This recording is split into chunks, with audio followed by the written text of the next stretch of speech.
안녕하세요. 이혼한 30대 중반의 여성입니다.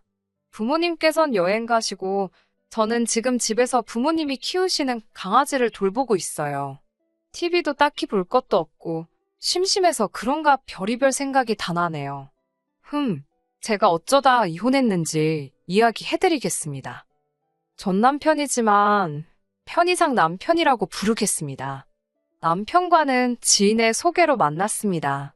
당시 제 나이가 33이었고 남편은 34이었는데 지인이 보기에는 둘이 나이도 비슷하고 잘 어울릴 것 같았던 모양이에요.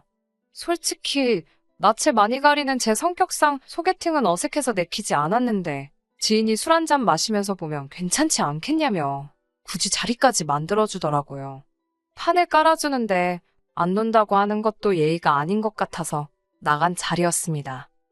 남편과는 대화도 잘 통하고 여러모로 코드가 잘 맞았어요. 잘 되면 결혼하고 안 되면 술 친구나 하자며 농담을 나눌 정도로 금세 가까워졌습니다. 소개받고 얼마 지나지 않아 연인 사이가 되었고 연애 6개월 만에 결혼 약속을 했을 만큼 관계가 급속도로 진전되었지요. 그런 남편과 이혼을 결심하게 된 건 어머님 때문입니다.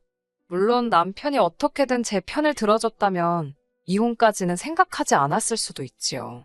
하지만 남편은 오히려 저를 속물로 몰아가면서 저만 이상한 사람으로 만들더라고요.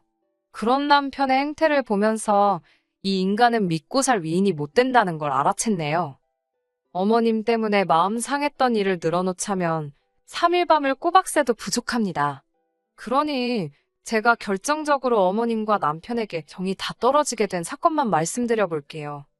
결혼식을 올리고 신혼여행을 다녀오자마자 저를 기다리고 있던 건 아버님의 생신이었습니다. 정작 아버님께서는 모처럼 오리고기나 먹으러 가자고 하셨는데 어머님이 되려 유난이시더라고요. 말씀하시기를 아버님께서 며느리가 차린 생일상을 받고 싶으시면서도 저를 배려해 주시느라 말씀을 못 하시는 눈치랍니다. 그러면서 저더러 센스껏 준비해보라고 하시는 거예요. 눈치 없는 남편은 그 옆에서 진짜 좋은 생각이라며 어머님의 말씀에 힘을 보태고 있었고요. 걱정이 태산이었습니다. 부끄러운 이야기지만 저는 요리를 잘하지 못해요. 해볼 기회가 많이 없었거든요. 남편과 마찬가지로 저 역시 자취나 유학 경험 없이 결혼 직전까지 친정부모님과 함께 살았습니다. 대학원을 졸업하자마자 회사에 들어가면서 생활은 더 바빠졌고요.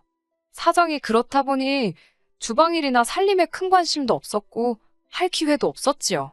게다가 친정아버지께서는 여자는 결혼하면 좋으나 싫으나 결국 부엌 일을 하게 된다며 구태여 미리부터 할 필요는 없다셨습니다. 참고로 평소에도 친정아버지께서는 친정어머니의 부엌 일을 자주 도와주시는 편이에요. 사정이 그렇다 보니 기껏 어쩌다 부모님을 도와드리게 되더라도 저는 설거지나 뒷정리를 하는 정도였지요.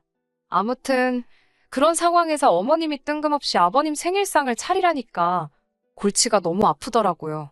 그냥 못한다고 하고 외식하자고 졸라볼까 싶었지만 결혼하고 첫 생신이잖아요. 그래서인지 마음 한편으로는 시부모님께 잘 보이고 싶은 쓸데없는 욕심이 생기더라고요. 그래서 인터넷과 요리책을 뒤적이며 공부 아닌 공부를 했어요. 아버님 생신 전날 회사에서 퇴근하기가 무섭게 미역국부터 시작해서 잡채, 불고기, 생일상이라 하면 떠오를 법한 몇 가지 음식들을 밤새 만들었습니다. 음식이 맛도 있어야 하겠지만 정성이잖아요. 이 정도면 제 마음과 노력을 알아주시겠지 싶었습니다. 하지만 아버님의 생일이었던 다음날 저는 마음의 상처를 입고 말았습니다. 어머님은 상대의 기분 따위는 안중에도 없으시더군요. 밤새 만든 음식들을 바리바리 싸들고 시댁에 도착했습니다. 문을 열어주신 어머님께서는 일주일 내내 일하고 쉬는 날 쉬지도 못하고 운전해서 오느라 고생했다며 당신 아들을 쭈물떡거리시더라고요. 저도 사람인지라 그 모습을 보고 있자니 좀 서운하대요. 둘이 같이 맞벌이하면서 음식은 저 혼자 했고 저희 집에서 시댁까지 남편이 운전을 했다고는 하지만 거리로 1시간도 안 걸립니다. 그게 그렇게 안쓰러울 일인가 싶더군요. 부엌에 제가 만든 음식들을 꺼내놓으니 어머님의 표정이 뭐라고 표현을 해야 할지 모르겠는데 웃고 계신데 굉장히 가짜로 웃고 계신 느낌이었습니다.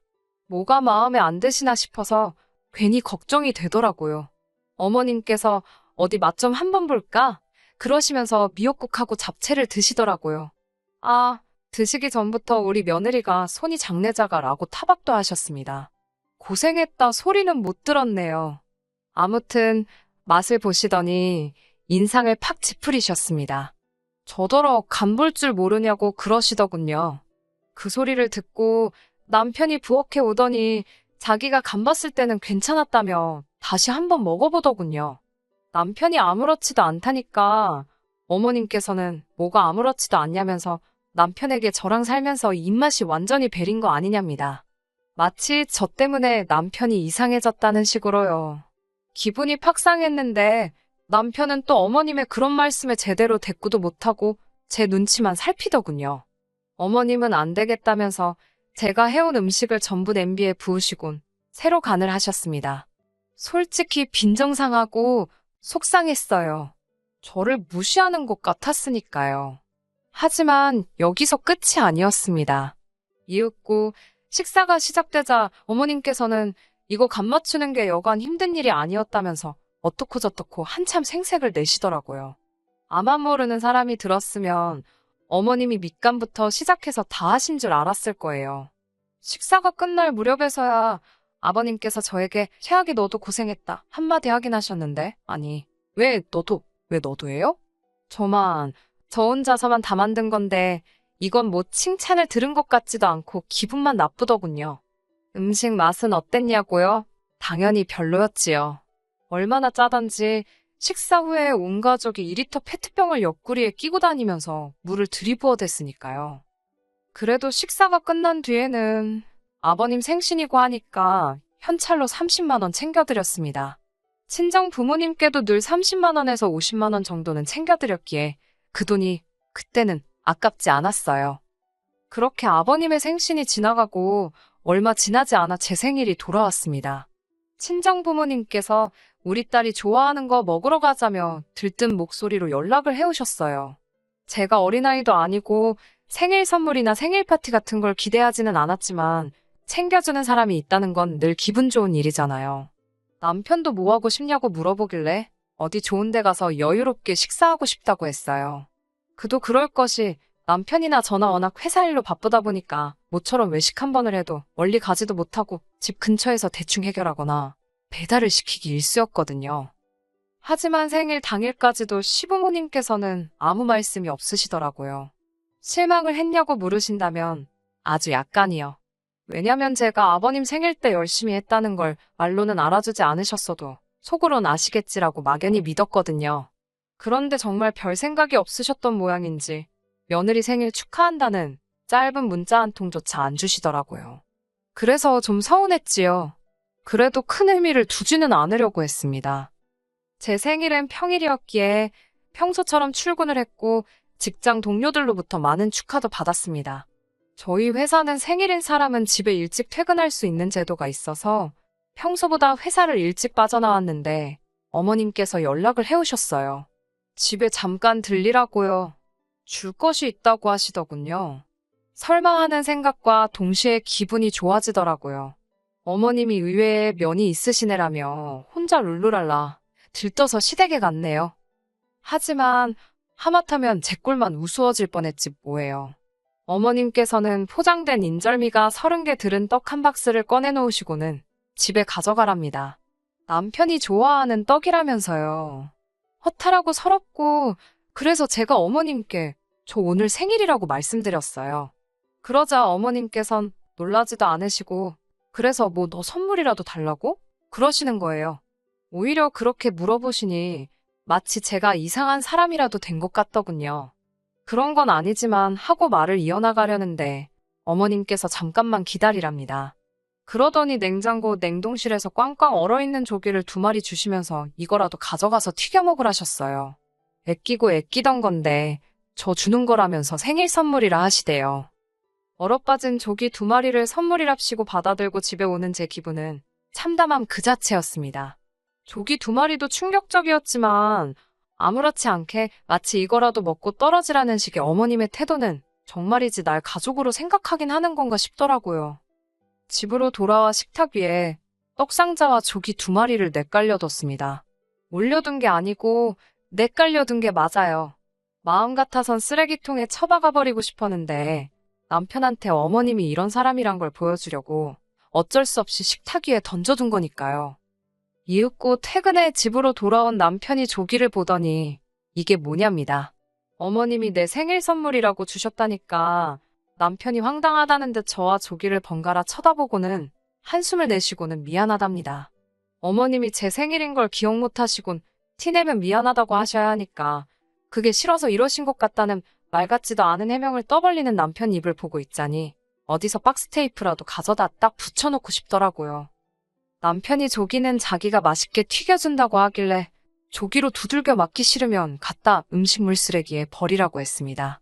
남편은 그래도 어머님이 주신 건데 좀 서운하단 식으로 말을 꺼내길래 그러면 뒀다가 너나 처먹으라고 했네요.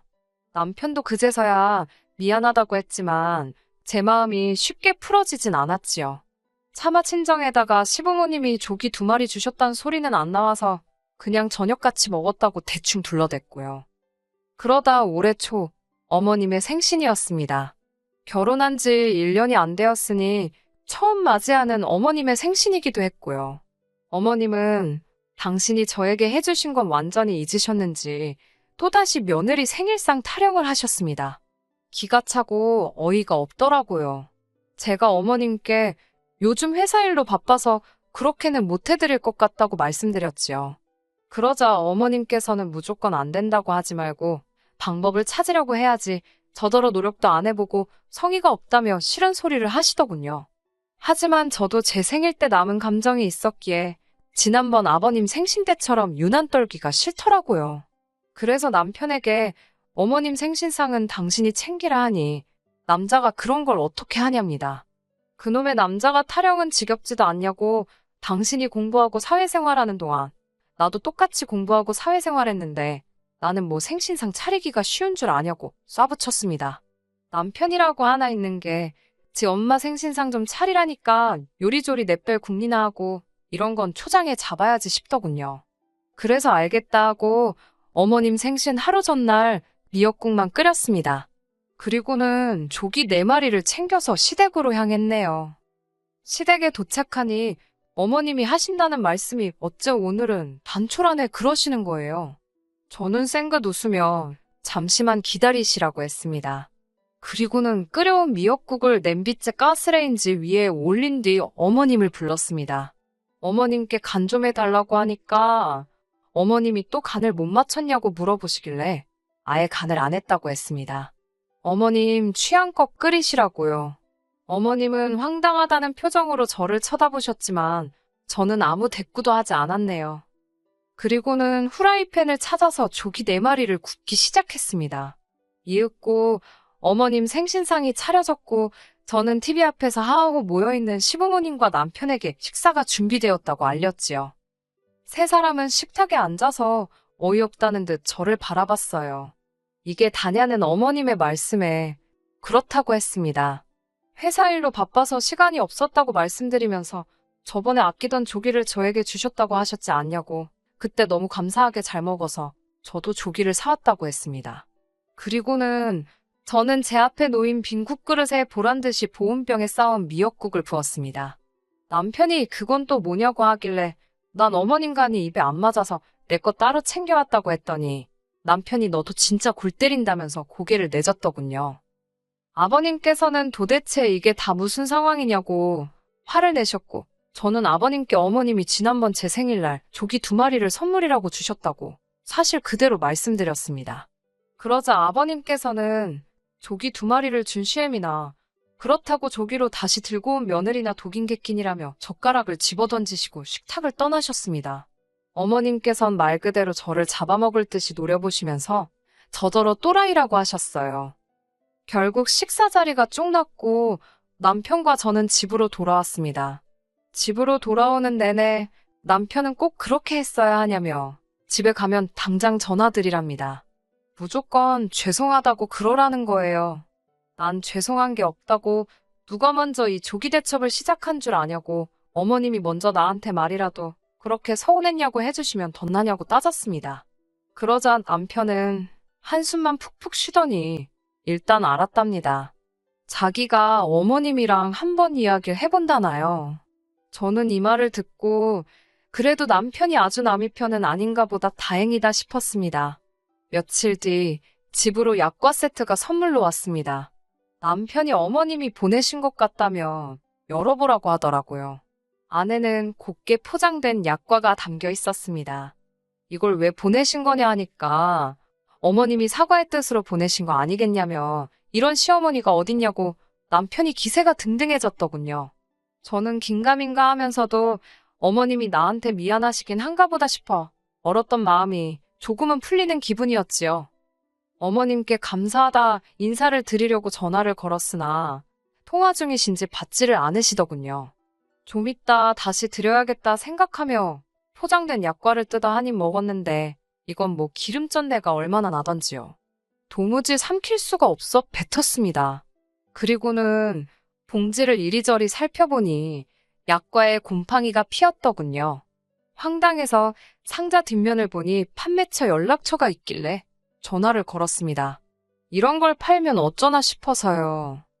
업체 직원과 연락이 되었고 저는 그쪽 회사에서 만든 약과가 상해 있다고 이야기를 했어요. 그러자 직원이 그럴 리가 없답니다. 약과 생산은 지난해가 마지막이었다면서요. 그러면서 포장이 어떤 디자인이냐고 묻길래 설마 하는 마음으로 설명을 해줬습니다. 그러자 그 직원은 틀림없다며 작년 제품이라네요. 저는 남편에게 시댁에 가자고 감사하니 직접 만나서 인사를 드리는 편이 좋겠다고 꼬셨습니다. 남편은 제가 직접 사과하러 간다는 소리로 이해를 했는지 싱글벙글이더군요. 저더러 잘 생각했답니다. 시댁에 도착하니 어머님께서는 어쩐 일로 여기까지 행차를 하셨냐며 한껏 비아냥거리시더군요. 그러다 제 손에 들린 약과 상자를 보시고는 흠칫 놀라시는 것 같았습니다. 어머님께 맛이 너무 좋던데 어머님은 드셨냐며 하나 드셔보시라고 어머님 얼굴에 들이밀었습니다. 이게 뭐하는 짓이냐며 어머님이 제 손을 치셨고 약과는 그대로 굴러 떨어졌지요. 어머님께 어떻게 썩은 걸 주실 수 있냐고 따지니 어머님이 누가 썩었다고 그러냐고 되려 큰 소리를 치시더군요. 어머님 생각에 멀쩡하면 한 입 드셔보시라고 그럼 제가 어머님이 하라는 대로 하겠다 했어요. 그렇지만 스스로를 끔찍히 아끼시는 어머님께서 곰팡이 난 약과를 드실 리는 만무했지요. 남편이 도대체 왜 그러냐며 하나 먹으려고 하자 어머님이 대뜸 먹지 말라며 남편 손을 찰싹 때리셨습니다. 제가 어이가 없어서 저는 상한 약과 먹어도 되는 사람이고 어머님과 남편은 못 먹냐고 어떻게 그러실 수가 있냐고 따졌습니다. 그러자 어머님께선 도대체 뭘 얼마나 더 해줘야 하냐면서 저더러 바라는 것도 참 많다고 비위 맞추기 힘들어 죽겠답니다. 며느리 눈치 보고 사는 시애미는 이 지구상에 당신밖에 없을 거라나요. 남편도 대뜸 제게 어머님이 어쨌든 먼저 사과의 손길을 내미셨으면 저도 좀 알고도 모르는 척 저드릴 줄도 알아야지. 그걸 하나하나 다 따지면 불편해서 어떻게 가족으로 지내겠냐네요. 곧 죽어도 당신 잘못은 인정 안 하는 시어머니와 그런 시어머니를 어떻게든 감싸고 돌고 저만 바보천치 취급하는 남의 편을 보고 있으니 이놈의 거지 같은 집구석에 내가 뭐 한다고 붙어있나 싶더라고요. 피는 못 속인다고 어머님이 저 모양인데 아들놈이라고 다르겠어요? 홧김에 남은 약과가 들어있던 상자를 쓰레기통 쪽으로 집어 던졌는데 그게 어쩌다 중간에 서 있던 남편 발등으로 떨어졌습니다. 쓸데없이 포장은 또 고급스럽게 나무 합판으로 만들어진 상자로 되어 있었거든요. 남편이 자기 발을 부여잡고는 자기 죽는다고 소리를 질러대더군요. 어머님께서는 저더러 일부러 그랬냐며 당장이라도 제 머리채를 잡을 기세였지만 어머님보단 그래도 젊은 제가 피하는 게 빨랐지요. 어머님은 비로도 공당 같은 치마를 입고 계셨는데 그 치마에 당신 발이 걸려 넘어지셨고요. 상상이 되실지 모르겠지만 아수라장이 따로 없었습니다. 저는 그 길로 냅다 튀었고요. 집으로 돌아오고 얼마 지나지 않아 남편이 씩씩거리며 들어왔습니다. 저는 그런 남편에게 우린 이혼밖에 답이 없는 것 같다고 하니까 남편도 자기도 저랑 못 살겠다며 갈라서잡니다. 그렇게 순식간에 이혼이 진행되었지요. 그제서야 어머님께서는 당신이 너무 유치하게 굴었다며, 그래도 당신 아들이 4대 독자인데 이혼은 안 된다며 저를 잡으셨습니다. 시할머님이 아시면 저나 어머님이나 무사하지 못할 거라면서요. 어머님 사정이야 제 할 바 아니고 시할머니께서 저에게 뭘 어떻게 하시겠어요?